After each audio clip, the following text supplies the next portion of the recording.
Hey folks, you see the title of this one here. This is from Statista.com, and the journalist that handled it, her name is Katharina Buchholz. Katharina.Buchholz at Statista.com. And this was made February the 24th of 2022. Now, before I get into this, just a slight, I'll keep it brief. People really need to sharpen their ears more so than their eyes. Because sometimes your eyes will tell you that you saw something that you did not see. And I gave the dark room experiment years ago. Matter of fact, I think I need to redo that, but I digress. Ears and eyes. Ears first, eyes second. At the end of the day, you have to look at who gets what from whom, who needs what from who depends on this country for this, and this, or I don't depend on you for that, but I need you for this, because the needs of the masses of your people will outweigh the needs, should outweigh the needs of political factions.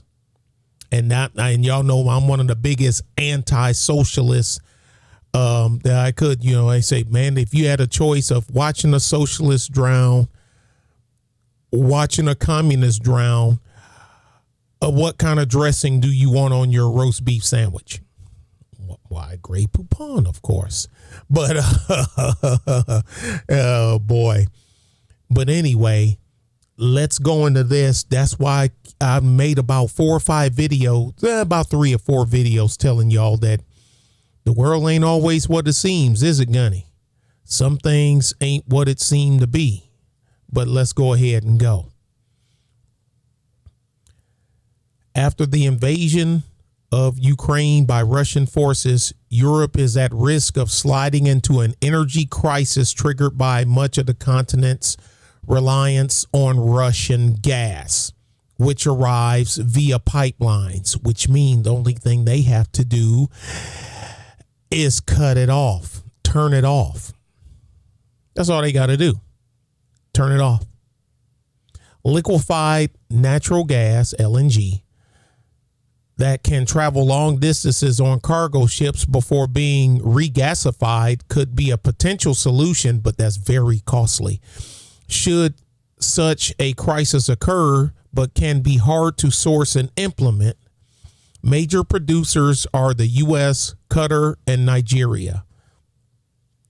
Data from the European Union Agency for the Cooperation, I don't trust the EU no further than I can throw them, for the Cooperation of Energy Regulators shows which country's energy supply would be most at risk in the case of a Russian gas freeze or embargo.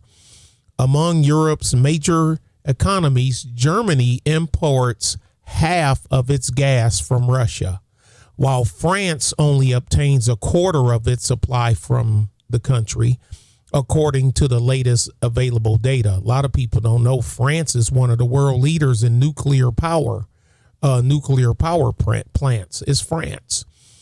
The biggest source of French gas was Norway, supplying 35%. See, they ain't got all their eggs in one basket. Italy would also be among the most impacted at 46% reliance on Russian gas. Yeah, y'all need Italy. Y'all better sit down. Well, they do ride a lot of scooters and bicycles in Italy, ride around with their little helmet hanging on the back of their head. Ciao. And just the UK is in a different position, drawing half of its gas supply from domestic sources and importing mostly from Norway and also Qatar. Spain is also not on the list of Russia's major customers, the biggest trade partners of the country being Algeria. That's, I don't know why my brain want to say Algiers, which is what I say, but I'm read Algeria and the U.S. It's Algiers. Some smaller European countries rely exclusively on Russian gas, namely North Macedonia, Bosnia and Herzegovina, and Moldova. Dependence also was above 90% of gas supply in Finland and Latvia, and at 89% in Serbia, as per the latest data available data. My dyslexic ass. This is why I question the Finland stance, because you say we're applying to join NATO. You join NATO, and Putin turns the valve off. What are you going to do? What you guys? Well, I mean, have y'all already made a deal with Norway and Qatar? I mean, maybe they have. Who knows? But we'll see. Low dependence could be seen in the Netherlands, Romania,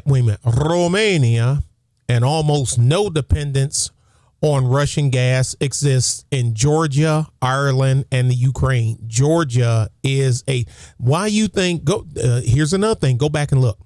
When Georgia claimed, went for independence from Russia, they came unhinged.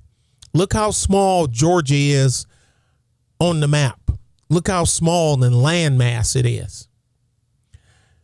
Georgia has Georgia, it's the resources.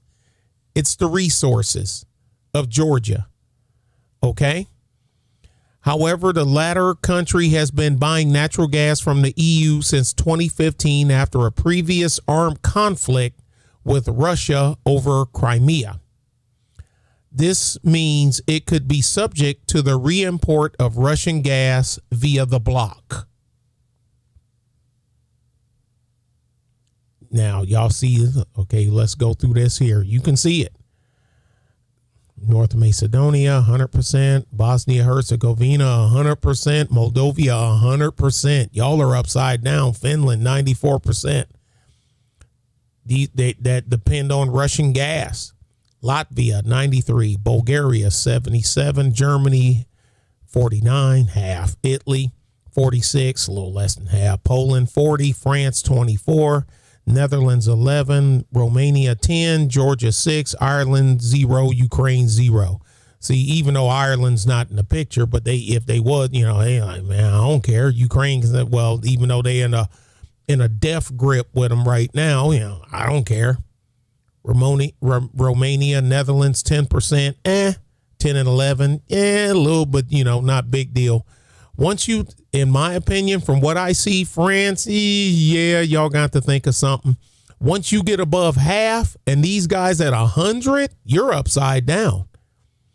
And you have to remember, these are landlocked countries. They're landlocked. Look at the map. Remember, that's why I always tell people, man, I don't understand why this country done this. I don't understand why they done that. Did you look at them? Did you see where they're at on the map? Huh? Did you see where they're at on the map? No. If you understood geography and tactics, you would. Ukraine buys its gas from the EU since 2015.